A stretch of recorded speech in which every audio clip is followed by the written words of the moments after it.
Okay, so part two, we have our first box that we've gone through. I now have a box with fresh foundation ready to go, and then also a couple of stickies from last season that can be laid in virtually straight away, so that will save them some building time.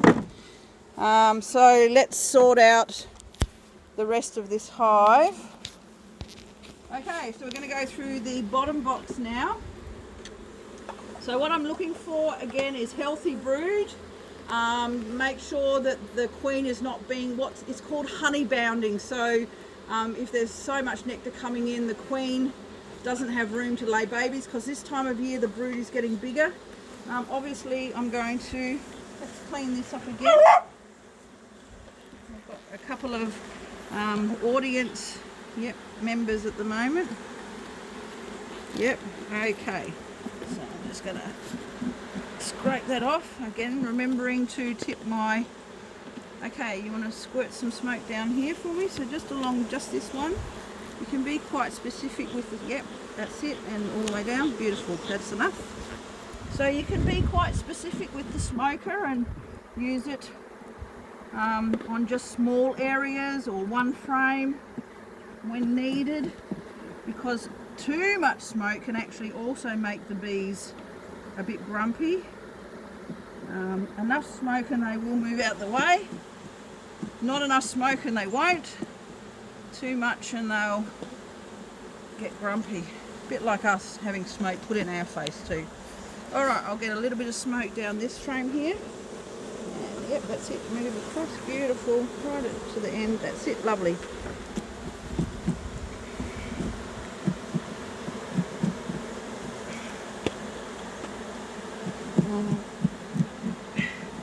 So the reason I didn't leave those drones there was, unfortunately, they were damaged in the process. So we'll just take that off and then they can start again. Alright, getting the first frame out. So again, we're going to just create a bit of room here to get the first frame out. And loosen that from the other frames. There we go. And using my hive tool with the hook and the tooth in against the frame, getting my fingers underneath and coming across, excuse me girls, there we go, and slowly but surely lifting that up. Alright, so what do we got here? This looks like mostly honey, and mostly honey. Alright, so this one we're also going to put into the honey box up the top. If that had a lot of pollen, I would be leaving it down where the babies are.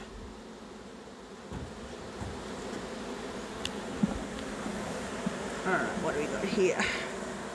This looks like a frame they didn't use, so we're going to bring that in a bit. Leave that there for now. Alright, this next one,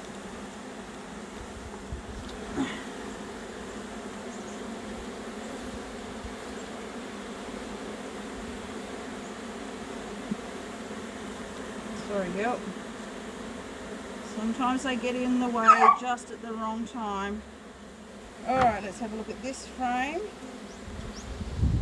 So, got some honey. On all those yellows and oranges, they're pollen, which I would expect. And look at all the pollen on this side, all the coloured pollen. So that I'm going to leave down the bottom, and I'm going to put it on the outside as a bit of an insulation. And then I'm going to put, that one's looking a bit old and grungy, so we might put that up in that, either the top box or the honey box. Then I'm going to put a new foundation. Alright, let's see what this one is. You can see another queen cell and another queen cell. Looking for the queen quickly. I have seen eggs, so I know it's okay to destroy the queen cells now.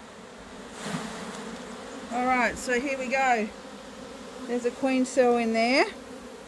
and it doesn't have an egg in it at this stage, and I think there's another one on the next frame. But that brood all looks nice and healthy. There's some grubs in there. I'm not seeing, the AFB is sunken, so these all are kind of up this way. The AFB is sunken and it's a darker brown colour, and it just doesn't look right. But this frame's looking a bit higgledy-piggledy, so I'm going to target that to start coming up and out. Although it's quite a nice big brood section, it's got a few holes here, and just it's undulating. It's a bit higgledy-piggledy, and it is good to cycle the frames out of the hive every couple of years as they get darker. So I'm going to put this into the middle of this box, and then eventually it can go up into the honey super. Alright, a bit more smoke. Now this is feeling like it's burnt down a bit, so what I'm going to do is I'm going to just check the fuel inside and push it down to the bottom, and I think we could do with a bit of a top up. So we're going to have a short break and top up the smoker and go. Okay, I now have fresh, beautiful lavender in my smoker. Alright, let's keep going here. So next frame, and you can see already down in here I'm looking at, there's another queen cup. So we're going to keep going with the swarm prevention. I'm going to look at all those bees hanging off the bottom. These girls definitely need some more room, because all of this capped brood that you're seeing, that's all going to hatch soon. If I just shake that off, so if I just pop it in there, short, sharp, I've got my thumbs and my finger gripping, and like that, it doesn't hurt the bees, but I can now see much clearer. This is a good frame of brood. So we've got brood all the way across, pretty much, on both sides. Look at that. Nice, healthy looking brood. I'm not seeing anything. And as you can see, they're starting to put pollen in amongst. So they're bringing in lots of pollen. That's the protein for the babies. So we definitely need to give them some more room. Oh, there's a new girl that's just hatched and an old girl. So we're going to take away that queen cup. And if you come over here, now see why that doesn't quite look right to me. So I am going to again have a little look. Could have been maybe a wax moth larvae or something that they were trying to get at.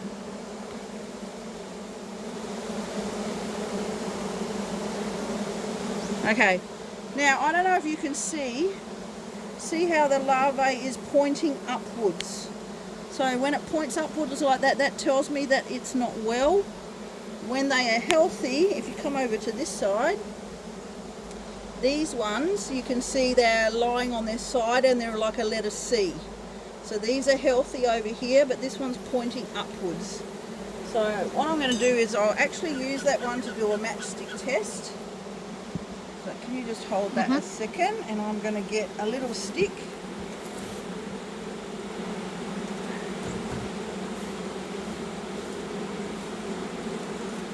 Alright, and we're going to do a matchstick test. So this is how we check for American foul brood.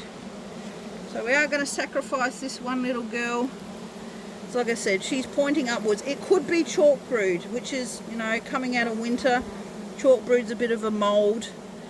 Oh, let's try that again without squashing bees. Alright, here we go. So we're going to go in here. It looks white, so it looks fairly healthy.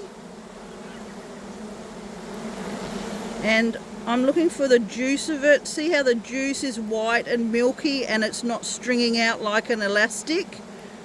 Then that's okay. So it could have been maybe a bit of chalk brood or something, but the fact that it was pointing upwards rather than over here in a C shape, it tells me that there was something not quite right about that one. So now this stick that I've just used, that goes into the smoker. Again, just for biosecurity reasons. We don't want to spread any diseases around. But that's looking all very healthy. And you can really see the difference on this side between the drones that are coming on and the girls. These are all workers, the girls, and their drones are the boys. Alright. Now, if you've got lots of bees and you're trying to put a frame back in, just slowly and gently, you can push them out of the way. They'll feel you coming, a bit like when the cat's or the dog's on the couch and you pretend to sit on them but not really. So there we go, and now I can put that frame down safely without squashing any bees. Obviously, the smoke helps as well. Alright, next frame. So we've got brood in the bottom and the top boxed. That's what I was going to say. So a frame of brood like that, once it hatches, those adult bees actually take up, I think it's 2 or 3 frames of space. So the size of this hive is going to increase dramatically fairly soon. So I think it was perfect timing to get another box on today. Alright, quickly looking for the queen.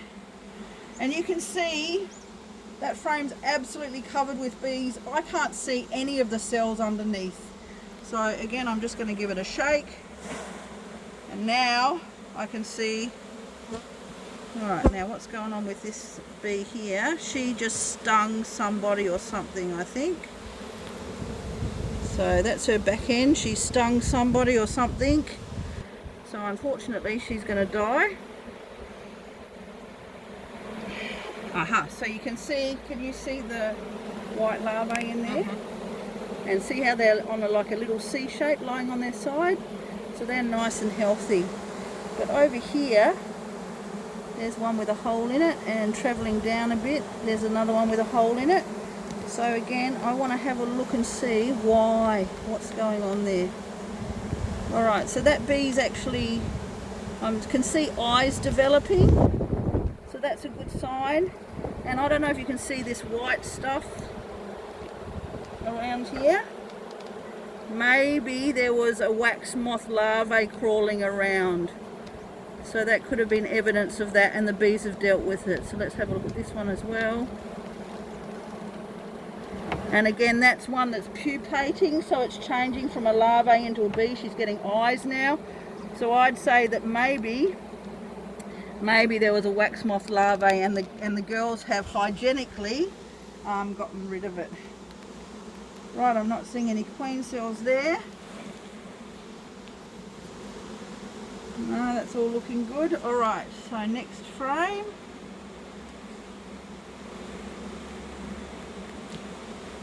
And again, just a bit of smoke so I can get the frames out.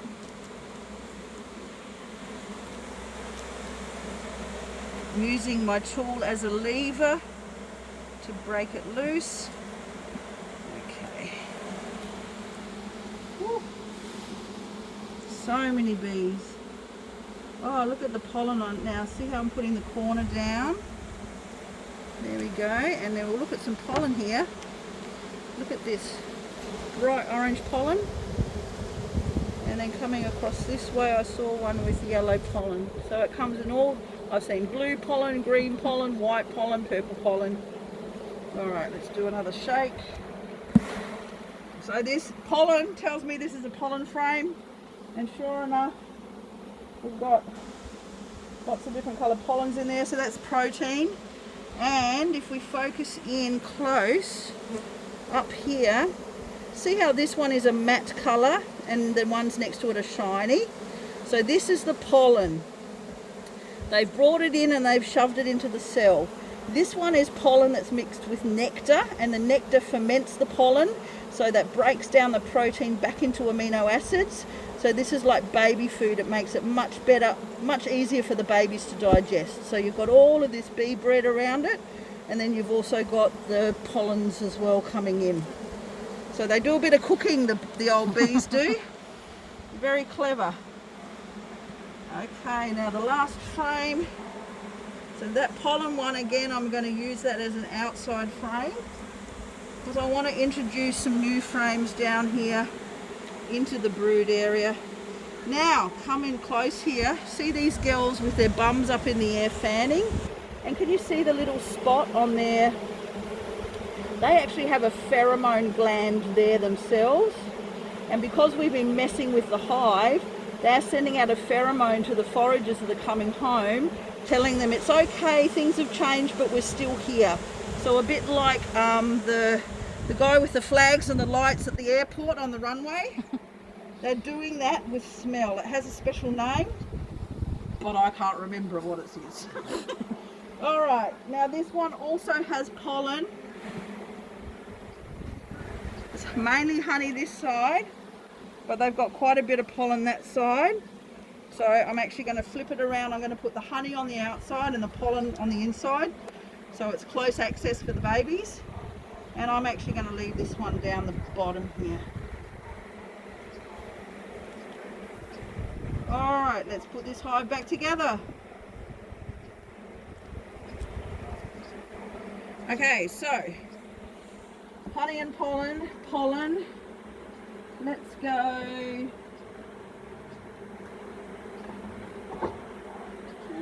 Let's go another empty here. It's been quite warm and mild, so I'm actually going to do what's called a checkerboard straight away. So then I've got brood.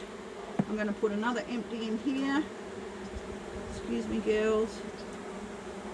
And it's always easiest to put an empty one in last. And I'm just, see how I'm using the frame to push the other frames aside a bit. That gives me room to get it down in there.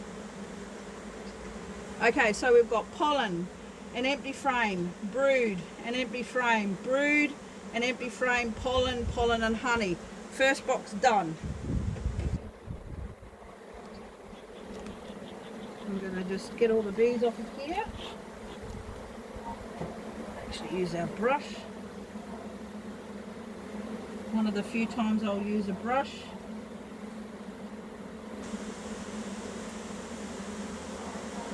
Okay, and then I'm going to get my assistant Jess here to just keep those bees away with a bit of smoke. Just a waft of smoke for the time being. Yep. And, oh, now over here, that's plenty of smoke. The reason I put this on an angle is if you come down and see my foot, the propolis can stick. So I put my foot there and then I can lift the box up because otherwise sometimes the lid comes with it.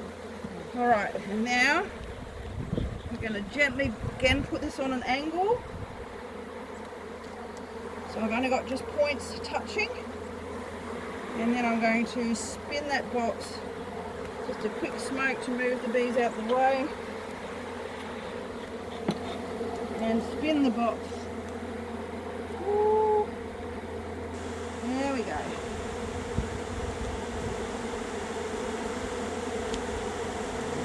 Okay, now we want to repeat, so we've got some empties down the bottom. We want to mimic that up the top because the nurse bees will come in a column and the empty frames you need builder bees, so then the builder bees will come into a column. So then they don't get in each other's way. You've got nurse bees together and building bees together working in columns. So, so we've got honey here. I'm going to put this brood here. The sound's changed a bit now, hasn't it? There's a bright yellow pollen there. Oop, she's gone. All right, now I'm just, again, I don't want to squash bees, so I'm just directing a bit of smoke in to be able to pull those frames across. You can scrape some of this stuff down as well. All right, now we had an empty in here, so I'm going to put an empty in.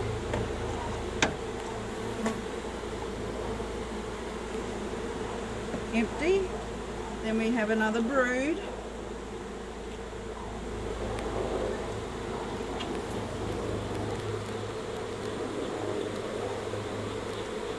Then we had another empty, so I'm going to put an empty, and then brood. 1, 2, 3, 4, 5, 6, 7. Alright, so we've got room for one more in here.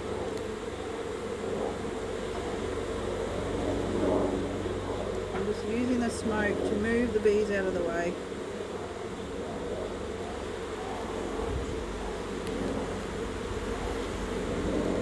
So, empty, brood, empty goes in here. Right. So we're just trying to repeat the pattern as much as possible up the top. And then we've got another foundation here.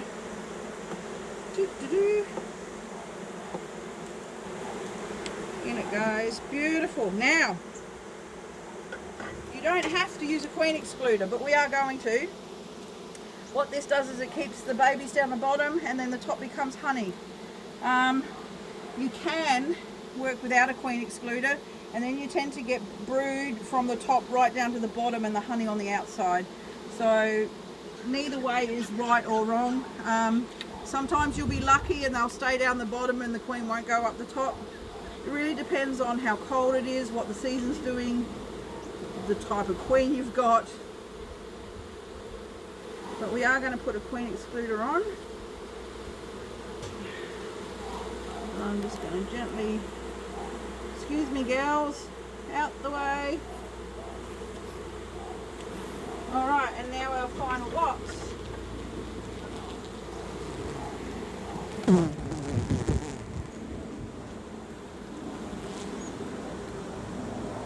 Okay, so in here we've got some drawn comb and a foundation. So I'm actually going to put the foundation towards the outside, one of these towards the outside, and I'm going to put the honey in the middle. I'm going to put the uncapped stuff towards the outside, because bees, when they do their honey, they tend to fill it up first and cap it up first, and they work outwards. So that will feel more natural for them to do that. And having the honey up here will encourage them to come up and use the space. 1, 2, 3, 4, 5.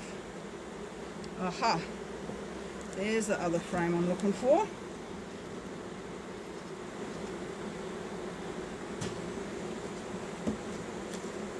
And the last frame.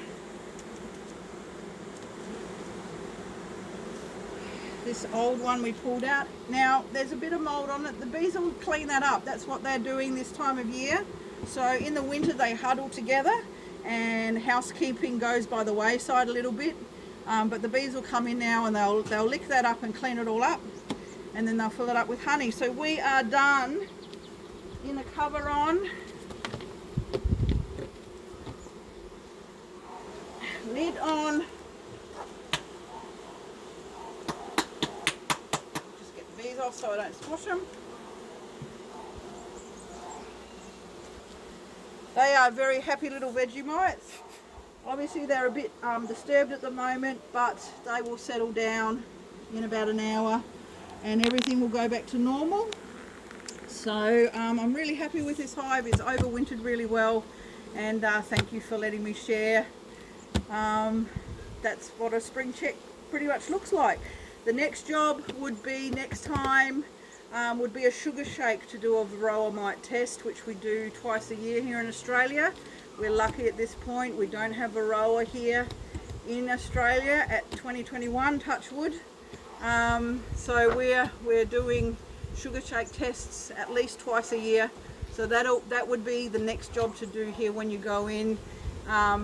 Again, quick swarm prevention, so looking for those queen cells unless you're wanting to do a split, and the sugar shake test would be a good one to do next visit. So I'm going to see you later, and hope you guys found this helpful.